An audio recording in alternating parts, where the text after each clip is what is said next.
अस्सलामु अलैकुम वरहमतुल्लाहि वबरकातुहू। नाजरीन, इस्तकबाल है, स्वागत है आपका viral news live studio Jalgaon Maharashtra India में। मैं आपका मेज़बान मुफ्ती मोहम्मद हारून नदवी।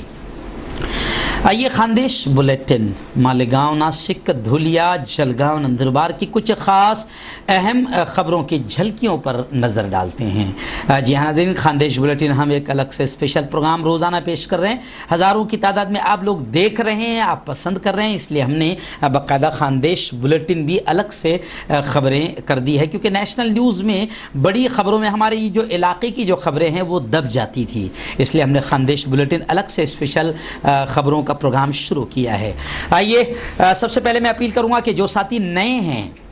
अभी तक चैनल से जुड़े नहीं हैं, वो चैनल से जुड़ जाएं। और उसका तरीक़ा यह है कि आप जो वीडियो मेरी देख रहे हैं, इसके नीचे, वीडियो के नीचे लाल कलर में सब्सक्राइब लिखा होगा, उसे टच कर दें, वो लाल से सफ़ेद हो जाएगा। उसके सफ़ेद होते ही राइट साइड में एक घंटी बनकर आएगी, उस घंटी को भी दबा दें, प्रेस कर दें। और उस घंटी के दबाने के बाद 3 ऑप्शन आएंगे, जिसमें पहला ऑप्शन ALL ऑल का रहेगा, ये 3 उसको भी टच कर दें। ये 3 काम करने से ये होगा कि आप चैनल के साथ जुड़ जाएंगे, आपको हमारी हर खबर, हर वीडियो जो भी हम अपलोड करेंगे आपको आपके मोबाइल पर मिल जाया करेगी। नाज़रीन, बात करते हैं सबसे पहले मालेगांव शहर की एक बड़ी खबर की। जी हाँ, ईद उल अज़हा का मौका है, कुर्बानी का त्यौहार है, और ईद उल अज़हा और कुर्बानी को लेकर गुज़िश्ता कल जो महाराष्ट्र के वज़ीर आला उद्धव ठाकरे का जो बयान आया है ईद उल अज़हा और कुर्बानी को लेकर, इसको लेकर मुसलमानों में फ़िक्र बढ़ती जा रही है, क्योंकि मुसलमानों ने ईद उल फित्र की नमाज तो घरों में अदा कर ली, लेकिन कुर्बानी एक ऐसा त्यौहार है जिसका कोई अल्टरनेट नहीं है, और कुर्बानी भी घरों में कर सकते हैं। लेकिन मसला यह है कि कुर्बानी करने के लिए कुर्बानी का जानवर मिलना ज़रूरी है, जानवर का ख़रीदना ज़रूरी है। तो अब जानवरों को लेकर जिस तरीके से वज़ीर आला उद्धव ठाकरे ने ऐलान किया कि कोई मंडी नहीं लगेगी, जानवर बाहर से नहीं आएंगे, कोई मंडी नहीं लगेगी, तो जब मंडी नहीं लगेगी तो जानवर खरीदे कहाँ से जाएंगे, और जब जानवर नहीं खरीदे गए तो कुर्बानी कैसे होगी। तो मुसलमानों का कहना है कि ये बिल्कुल गलत बात है। कुर्बानी का त्यौहार, इसका कोई अल्टरनेट नहीं है। पूरे भारत भर से अब ये आवाज़ उठ रही है, और महाराष्ट्र में भी बाकायदा ये आवाज़ उठ रही है कि 10 दिनों की कम से कम जानवरों की मंडी लगाई जाए और कुर्बानी के लिए इंतज़ाम किया जाए। भले ही सोशल डिस्टेंसिंग, जितने भी एहतियाती इक़दाम हो सकते हैं, वो पूरे एहतियाती इक़दाम के साथ मार्केट लगाई जाए। अभी मार्केटें खुल रही है, कपड़ों की दुकानें खुल रही है, सारी मार्केट खुल रही है। जब कोरोना नहीं फैलेगा और सिर्फ अगर बकरों की मार्केट लग गई, जानवरों की मार्केट लग गई, तो कोरोना फैल जाएगा। तो अब मुसलमानों का कहना है कि ये बिल्कुल गलत बात है, कुर्बानी का कोई अल्टरनेट नहीं है। 10 दिन तक के जानवरों की मार्केट की इजाज़त दी जाए, मंडी की इजाज़त दी जाए, और कुर्बानी के त्यौहार के लिए पूरा इंतज़ाम किया जाए। मालेगांव से भी ऐसी खबर आई है कि मालेगांव के जो साबिक MLA रहे हैं, विधायक रहे हैं, जनाब शेख आसिफ साहब, इन्होंने बाकायदा मुतालबा किया है, वज़रा से मुलाकात करके ये मुतालबा किया है कि ईद उल अज़हा के मौके पर कुर्बानी की इजाज़त दी जाए, और गैर कानूनी तौर पर जानवरों की पकड़ धकड़ जो की जाती है, और कुर्बानी के मौके पर जो जानवरों के रक्षक रोड पर आ जाते हैं और कानून हाथ में लेते हैं, ये गुंडागर्दी करते हैं, इनको कोई इजाज़त नहीं होती है, तो गैर कानूनी तौर पर जो माहौल ख़राब करते हैं, इन पर भी नजर रखी जाए। ऐसा मुतालबा मालेगांव के साबिक MLA शेख आसिफ साहब ने कई वज़रात से मुलाकात किया और लेटर देकर मुतालबा किया है। वज़ीर दाखिला अनिल देशमुख और सतीश पाटिल से बाकायदा मुलाकात की, और तफसीली रुदात सुनने के बाद 1-2 रोज़ में इस मामले में जल्द अज जल्द मुसलमानों ने महाराष्ट्र को बकरीद से मुतालिक फ़ैसला लेने की यकीन दहानी कराई गई है। शेख आसिफ के साथ इस वफ्द में कांग्रेस के सीनियर कारपोरेटर असलम अंसारी, शकील बेग, सलीम भाई, पॉल्यूशन कंट्रोल, ऐसी फ़िरोज़ गोल्डन वगैरह मौजूद थे। शेख आसिफ के वफ्द ने मुलाकात करके यही मुतालबा किया है कि कुर्बानी एक अजीम त्यौहार है, इस त्यौहार के लिए मुसलमानों को पूरी तरीके से सोशल डिस्टेंसिंग के साथ ही सही मगर इजाज़त दी जाए। नाज़रीन, आइए बात करते हैं नासिक शहर की। जी हाँ, नासिक शहर हो या नासिक ज़िला हो, यहाँ पर भी कोरोना काफ़ी यूँ समझे कि तेज़ी से बढ़ता जा रहा है। लेकिन गुज़िश्ता कल से सोशल मीडिया पर नासिक की जो कृषि उपज मंडी है, वहाँ की तस्वीरें या वीडियो या फ़ोटोज़ वायरल हो रहे हैं कि वहाँ पर सोशल डिस्टेंसिंग की पूरी तरह से धज्जियाँ उड़ रही है। अब लोग ये भी कह रहे हैं कि मार्केट में इस तरीके से भीड़ हो रही है तो क्या कोरोना नहीं फैलेगा। इसलिए नासिक के मुसलमानों का भी ये कहना है कि जब बहुत सारी ज़रूरत की चीज़ों के लिए दुकानें और मार्केट और कृषि उपज मार्केट और मंडी सारी चीज़ें खुली है तो कुर्बानी भी मुसलमानों का एक अजीम त्यौहार है। बाकायदा कुर्बानी के लिए भी 10 दिन की मंडी लगाई जाए जानवरों की, भले ही सोशल डिस्टेंसिंग का पूरा ख्याल रखा जाए, लेकिन 10 रोज़ की जानवरों की मंडी लगाई जाए और मुसलमानों को बकरीद के इस त्यौहार पर अमल करने की पूरी तरह कानूनी एतबार से इजाज़त दी जाए और रास्तों में जो गुंडे खड़े रहकर माहौल ख़राब करते हैं, जानवरों की गाड़ियों को पकड़ दकड़ करते हैं, माहौल को ख़राब करते हैं, इन पर भी कड़ी नज़र रखी जाए। आइए नाज़रीन, बात करते हैं धुलिया शहर और धुलिया ज़िले की। धुलिया शहर से हमारे रिपोर्टर हकीम हाजिर खान साहब ने गुज़िश्ता कल ये रिपोर्ट भेजी है कि धुलिया में कोरोना पॉजिटिव केसेस काफ़ी सामने आ रहे हैं। साकली हो, शीरपुर हो, कई इलाके धुलिया ज़िले के भी कई तहसील है जहां से कोरोना के केसेस बड़ी तादाद में सामने आ रहे हैं और इस वक्त धुलिया ज़िले में यूँ समझिए कि 1666 के करीब मरीज़ है और मरने वालों की तादाद अब तक के तकरीबन 79 के करीब पहुँच गई है। धुलिया महानगर पालिका हद्दी में तकरीबन 39 लोगों की मौत हुई है और ग्रामीण एरिया में तकरीबन 40 लोगों की मौत हुई है। आइए नाज़रीन, बात करते हैं हमारे शहर जलगांव और जलगांव ज़िले की। जी हाँ नाज़रीन, जलगांव ज़िले में जिस तरीके से कोरोना पैर पसार रहा है, अब आंकड़ा है कि अब तक कुल मरीजों की तादाद 6393 के करीब पहुंच गई है। जी हाँ, बड़ा चिंताजनक आंकड़ा है, बड़ा आंकड़ा है। हालांकि ये भी एक अच्छी बात है कि धुलिया जलगांव शहर और जलगांव ज़िले में अच्छे होने वाले लोगों की, मरीजों की तादाद, जो मरीज अच्छे हो रहे हैं, इनका आंकड़ा भी बड़ा तेजी से बढ़ रहा है। जिले में इस वक्त अच्छे होने वाले मरीजों की जो आंकड़ा है वो तकरीबन 61% मरीज जो है वो सेहतयाब होकर अपने घरों को जा रहे हैं। ऐसे ही मैं आपको बता दूं कि जलगांव शहर और जलगांव ज़िले में कलेक्टर अभिजीत राव साहब बहुत ज़बरदस्त अंदाज में काम करते हुए नज़र आ रहे हैं और कोरोना की रोकथाम के लिए उन्होंने बाकायदा पिछले हफ्ते 7 दिन का कड़क अंदाज में कर्फ्यू भी लगाया था। यूँ समझिए कि लॉकडाउन में सख्ती करवाई थी। खैर, इस वक्त जलगांव ज़िले में 2163 मरीज़ ऐसे हैं जिनका इलाज फ़िलहाल शुरू है। मैंने गुज़िश्ता कल भी आपको बताया था कि जलगांव के इक़रा यूनानी मेडिकल कॉलेज को भी अब यूँ समझिए कि कोविड सेंटर बनाया जा रहा है और वहाँ पर भी ऑक्सीजन के साथ में तकरीबन 50 बेड का इंतज़ाम किया जाएगा। ऐसी खबरें मैंने गुज़िश्ता कल भी आपको बताई थी। जिस तरह मरीज़ जलगांव ज़िले में अच्छे हो रहे हैं तो धरंगांव, अमन्नेर और जो भुसावल हो, ये हॉट स्पॉट बताए गए थे, लेकिन धरंगांव की इस वक्त खबर आई है कि धरंगांव में भी तकरीबन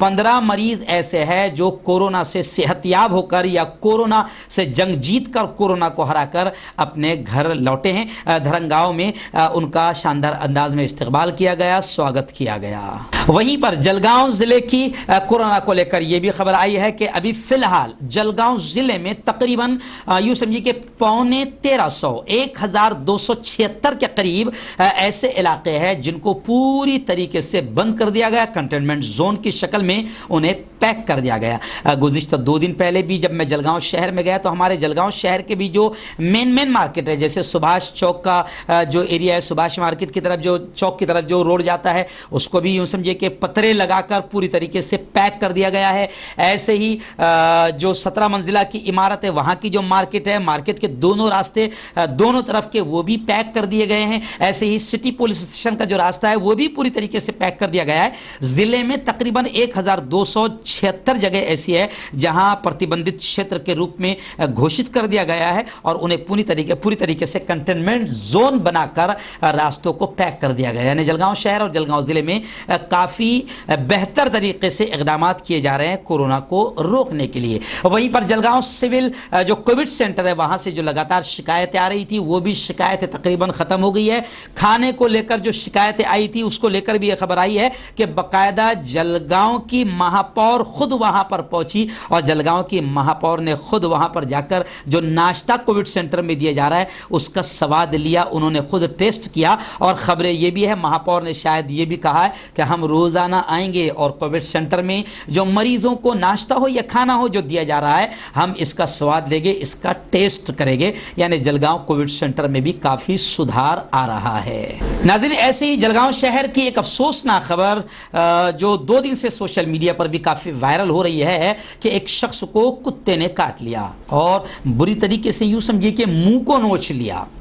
اور اسی وہ زخمی حالت میں وہ مریض علاج کے لیے اسپتال گھومتا رہا، علاج کی بھیک مانگتا رہا، لیکن اسے علاج صحیح طور سے نہیں ملا۔ جلگاؤں کی یہ تشویشناک اور بڑی چنتا جنک صورتحال ہے، اس لیے اسپتال شروع رہنے کا جو انتظامیہ دعویٰ کر رہی تھی کہ پرائیویٹ اسپتالوں کو شروع کیا گیا ہے، میں نے گزشتہ کل بھی آپ کو بتایا تھا کہ حضرت عمر فاؤنڈیشن اور کئی سنستھاؤں نے باقاعدہ کلکٹر سے مانگ کی ہے کہ پرائیویٹ اسپتالوں کو کھولا جائے۔ اس سے پہلے بھی مسلم سماج کی طرف سے رہنماؤں نے مانگ کی تھی کہ کئی پرائیویٹ جو ڈاکٹرز ہیں اپنے دواخانوں کو انہوں نے بند رکھا ہے، جس میں لوگوں کو علاج کے لیے کافی دقتیں اور مشکلیں آ رہی ہے۔ پھر جلگاؤں انتظامیہ دعویٰ کر رہا تھا کہ ہم نے اسپتال کھول دیے اور ان کو آدیش دے دیے، لیکن یہ شخص جس کو کتے نے کاٹا اور یہ مریض علاج کے لیے اسپتال علاج کے بھیک مانگتا رہا، اس نے جلگاؤں انتظامیہ کی پول کھول دی۔ بتایا جا رہا ہے کہ کوٹھاری نگر، ہری وٹھل نگر کے قریب کوٹھاری نگر کے رہنے والے اشوک بھیکاوانی، جن کی عمر 55 سال کے قریب بتائی جا رہی ہے، آوارہ کتے نے انہیں کاٹ لیا۔ یہ اپنے گھر کے باہر بیٹھے تھے جب کتے نے ان پر حملہ کیا۔ اس حملے میں کتے نے شریوانی کے منہ کا بائیں جانب کا حصہ بری طریقے سے نوچ ڈالا، آپ تصویر میں دیکھ سکتے ہیں، وہ شدید زخمی ہو گئے۔ اس کتے نے ایک اور دوسرے شخص کے پیر کو بھی کاٹ لیا۔ اس کی وجہ سے شریوانی صبح جلگاؤں ڈسٹرکٹ جنرل اسپتال پہنچے، لیکن وہاں انہیں داخلہ نہیں ملا، ایڈمٹ انہیں نہیں کیا گیا۔ اس نے متعدد پھر وہ پرائیویٹ اسپتالوں میں علاج کے لیے گئے، لیکن حیران کن صورتحال یہ کہ ڈاکٹروں نے کوئی بھی ان کے علاج پر راضی نہیں ہوا۔ ایسی صورتحال میں آخر مریض جائیں تو کہاں جائے؟ ایسے تشویشناک سوالات پیدا ہو رہے ہیں اور انتظامیہ کے دعوے بھی کھوکھلے نظر آ رہے ہیں۔ اس لیے اب لوگ اپیل کر رہے ہیں جلگاؤں ضلع ادھیکاری سے، جلگاؤں پرشاسن سے، جلگاؤں انتظامیہ سے کہ جو پرائیویٹ اسپتال بند ہے ان پر کڑی کارروائیاں کی جائے۔ ناظرین، جلگاؤں شہر کی ایک بڑی خبر اس وقت میری نگاہوں کے سامنے یہ بھی ہے کہ جلگاؤں، اور یہ معاملہ صرف جلگاؤں نہیں پورے بھارت کا مسئلہ ہے کہ بھارت بھر میں تقریباً اب 4 مہینہ ہونے والا ہے، دکانیں، کاروبار، تجارت، بزنس پوری طرح سے بند ہے۔ اب جب کاروبار بزنس بند ہے تو لوگ کیا کریں گے؟ اور گورنمنٹ کی تو 5 پیسے کی کسی کو کوئی مدد نہیں ہے۔ پی ایم کیئر فنڈ میں تو خوب لاکھوں کروڑوں روپیہ جمع ہوا ہے، لیکن اس کا کوئی حساب بھی نہیں مانگ سکتا، کیونکہ پی ایم سے حساب مانگے تو آپ بھکت فوراً کہتے ہیں کہ آپ غدار ہے۔ تو پی ایم کیئر فنڈ سے بھی کوئی کسی کو مدد نہیں مل رہی ہے۔ اب جلگاؤں کے کاروباری، جلگاؤں کے تاجر، جلگاؤں کے دکانداروں نے پریشان ہو کر اب وارننگ دی ہے کہ اگر دکانیں یا کاروبار کھولنے کی اجازت نہیں دی گئی تو پھر تاجر اور دکاندار خطرناک انداز میں یوں سمجھیے کہ آندولن کر سکتے ہیں، ایسا انہوں نے اشارہ دیا ہے۔ انہوں نے پریس کانفرنس میں اپنی ناراضگی ظاہر کرتے ہوئے یہ بھی کہا کہ ہم جلگاؤں میں رہتے ہیں، ہم بھوک سے مر رہے ہیں۔ شہر کے بزنس مین جتنے بھی تاجر ہیں انہوں نے کہا کہ ہم حکومت کی پالیسیوں سے بالکل پوری طرح سے ناراض ہیں اور اس کا راستہ نکالنے کا ہم ڈیمانڈ کر رہے ہیں۔ ناظرین، ایسے ہی جلگاؤں شہر اور جلگاؤں ضلع میں الحمدللہ 2 دن سے بارش اللہ کی رحمت کی شکل میں نازل ہو رہی ہے، لیکن ابھی تو رحمت ہے اور اگر زیادہ ہو جائے تو پھر زحمت بھی بن سکتی ہے، تکلیف بھی بن سکتی ہے۔ اس لیے ہم اللہ سے دعائیں بھی کریں کہ میرے مولا رحمت والی، خیر والی، امن والی، عافیت والی بارش نازل فرما۔ خیر، جلگاؤں شہر میں جو موسلا دھار بارش آئی ہے اس کو لے کر مہاپور نے گزشتہ کل باقاعدہ جو نالے وغیرہ ہے ان کا نریکشن کیا، ان کا دورہ کیا، اور پوری طریقے سے دورہ کرنے کے بعد میں مہانگر پالیکا کو بھی آدیش دیا ہے کہ بارش اگر زیادہ ہوتی ہے تو کوئی تکلیف نہ ہو جائے، نالوں کی صفائی پر پوری طریقے سے دھیان دیا جائے۔ ناظرین، ایسے ہی جلگاؤں ضلع کے بھساول شہر میں لگاتار جو کرائم بڑھ رہے ہیں اور دیسی کٹے نکلنے کے اور دیسی کٹوں سے گولی باری کے واقعات بھی کافی سامنے آ رہے ہیں، یعنی جلگاؤں ضلع میں بھی کرائم تھمنے کا نام نہیں لے رہے ہیں۔ جلگاؤں شہر میں بھی ایسے واقعات پیش آئے اور بھساول سے لگاتار آ رہے ہیں۔ ابھی اور خبر آئی ہے کہ بھساول میں دیسی کٹا اور زندہ کارتوس سمیت ایک شخص کو گرفتار کیا گیا ہے، حراست میں لیا گیا ہے۔ جی ہاں، بتایا گیا کہ بھساول شہر میں انجالے کا رہنے والا یہ 20 سالہ یوک، 20 سالہ جوان باپو راؤ سپکاڑے، یہ بھساول شہر میں دیسی کٹا اور زندہ کارتوس کے ساتھ گھوم رہا تھا۔ خبر ملنے پر اسے دبوچا گیا۔ ایسے ناظرین، جس طریقے سے گزشتہ کل سے بلکہ پرسوں سے جو موسلا دھار بارش جلگاؤں شہر اور جلگاؤں ضلع میں شروع ہے، اس کو لے کر بڑی خبر یہ بھی آئی ہے کہ جلگاؤں ضلع کا بڑا باندھ، بڑا ڈیم جو ہتنور ڈیم کے نام سے جانا جاتا ہے، تقریباً 36 دروازے، 36 گیٹ ہتنور ڈیم کے کھولے گئے ہیں۔ ایسے ناظرین، جلگاؤں شہر میں الحمدللہ اور جلگاؤں ضلع میں اللہ کا شکر ہے کہ بڑے پیمانے پر باقاعدہ کچھ سنگٹنائیں ہیں، کچھ فاؤنڈیشنز ہیں، کچھ جوان ہیں جو بڑے اچھے انداز میں پورے شہر اور پورے ضلع میں کورونا ٹیسٹ کے لیے لوگوں کو ابھار رہے ہیں، اور کورونا کا جو ڈر ٹیسٹ کو لے کر لوگوں کے دلوں میں بیٹھا ہوا ہے، اس خوف کو، اس ڈر کو بھی ختم کرنے کی کوشش کر رہے ہیں۔ اور ابتدائی طور پر جیسے ٹیمپریچر، بخار کو چیک کرنا، ایسے ہی یوں سمجھیے کہ جو ابتدائی ٹیسٹ ہوتے ہیں اس کو لے کر اب گھر گھر بھی سروے کیا جا رہا ہے، ڈور ٹو ڈور لوگ جا رہے ہیں اور سروے کیا جا رہا ہے۔ میں آپ کو بتا دوں کہ گزشتہ کل میں جب گھر پہنچا اپنے آفس سے تقریباً 12:30 1 بجے کے قریب میں اپنے گھر پہنچا تو میری اپنی بلڈنگ میں بھی سید ریحان ناصر، جوان سید ریحان ناصر، اور ایسے ہی 36-56 میں ہمارے جو میڈم پڑھاتی ہے، ٹیچر ہے شگفتہ شیخ، یہ دونوں وہاں پر مشین وغیرہ، پلس میٹر وغیرہ لے کر پہنچے اور انہوں نے ہماری پوری بلڈنگ میں بھی پورا سروے کیا۔ میں نے خود میری اپنی پوری فیملی کے ساتھ میں انہیں ٹیسٹ دیا، اور جو بھی وہ مقصد کے لیے آئے تھے میں نے ان کو دعائیں بھی دی کہ یہ بہت اچھا کام ہے کہ آپ ڈور ٹو ڈور جا کر رہے ہیں۔ تو جلگاؤں شہر نگر پالیکا کی طرف سے بھی کافی اچھے انتظامات کیے جا رہے ہیں۔ میں نے سید ناصر سے، سید ریحان سے بات کیا کہ بھئی اب تک کے کتنے لوگوں کا ٹیسٹ آپ کر چکے ہیں، تو سید ریحان نے بتایا کہ مفتی صاحب 6 دن میں تقریباً ہم 800 گھر جا کر سروے کر چکے ہیں اور تقریباً 800 فیملیز کو ہم چیک کر چکے ہیں۔ ناظرین، ایسے ہی بڑی خبر جلگاؤں شہر سے یہ بھی آئی ہے کہ جلگاؤں میں پہلا پلازما ڈونیٹ کرنے والے مولانا فیروز جی، آپ کو معلوم ہوگا کہ 2 مہینے پہلے یہ کورونا کا شکار ہوئے تھے اور پہلا مریض ہمارے علاقے میں یہی مولانا فیروز کی شکل میں سامنے آئے تھے، اور یوں سمجھے کہ پورے علاقے میں ایک ہڑکمپ اور ڈر اور خوف کا ماحول بن گیا تھا۔ لیکن میں آپ کو بتا دوں کہ یہی مولانا فیروز صاحب جو اب کورونا کو ہرا کر، کورونا سے جنگ جیت کر صحت یاب ہو چکے ہیں، یہ پہلے مریض تھے اور اب یہ پہلے شخص بن گئے جنہوں نے صحت یاب ہو کر اپنا پلازما ڈونیٹ کیا، کیونکہ پلازما تھراپی کے ذریعے سے بہت سارے لوگوں کا علاج کیا جا سکتا ہے۔ جس وقت مولانا فیروز صاحب نے پلازما ڈونیٹ کیا، یہ پہلے شخص بنے، تو اس وقت گلاب راؤ پاٹل صاحب جو ہمارے یوں سمجھے کہ پالک منتری ہے، وہ بھی موجود تھے، جلگاؤں ضلع کے کلیکٹر صاحب بھی موجود تھے۔ مولانا فیروز صاحب نے بالکل کھل کر کہا کہ میں دوسروں کی جان بچانے کے لیے ہمیشہ تیار ہوں، جب بھی پلازما کی ضرورت پڑے گی اور ڈاکٹر مجھے بلائے گے، یاد کرے گے، میں حاضر ہو جاؤں گا۔ ناظرین، یہ پلازما تھراپی وہی ہے کہ سب سے پہلے تبلیغ والوں نے اس کو دینا شروع کیا تھا، اور آپ کو یاد ہوگا کہ پہلے ہمارے ملک کی جو آتنکوادی میڈیا ہے، جو ہمیشہ مسلمانوں کو ٹارگیٹ کر کے انہیں بدنام کرنے کی کوشش کرتی ہے، میں انہیں آتنکوادی میڈیا ہی کہتا ہوں، جو ملک کی دشمن ہندو مسلمان کرتے رہتی ہے، میری نظر میں وہ اجمل قصاب کی طرح ہے جو ملک میں نفرتیں پھیلاتے ہیں۔ تو ملک کی آتنکوادی میڈیا نے باقاعدہ تبلیغ کے کاندھے پر بندوق رکھ کر مسلمانوں کو ٹارگیٹ کیا تھا۔ پھر اس کے بعد وہی تبلیغیوں نے لائن لگا کر پلازما ڈونیٹ کیا، کیجریوال نے ان کا پلازما مانگا اور تبلیغیوں نے پلازما ڈونیٹ کیا۔ اب یہی پلازما ہمارے جلگاؤں ضلع میں سب سے پہلے اگر کسی نے ڈونیٹ کیا ہے تو وہ بھی ایک تبلیغی مولانا ہے، مولانا فیروز صاحب، جو کورونا کے پہلے مریض تھے اور اب یہی پہلے پلازما ڈونیٹ کرنے والے شخص بن گئے ہیں۔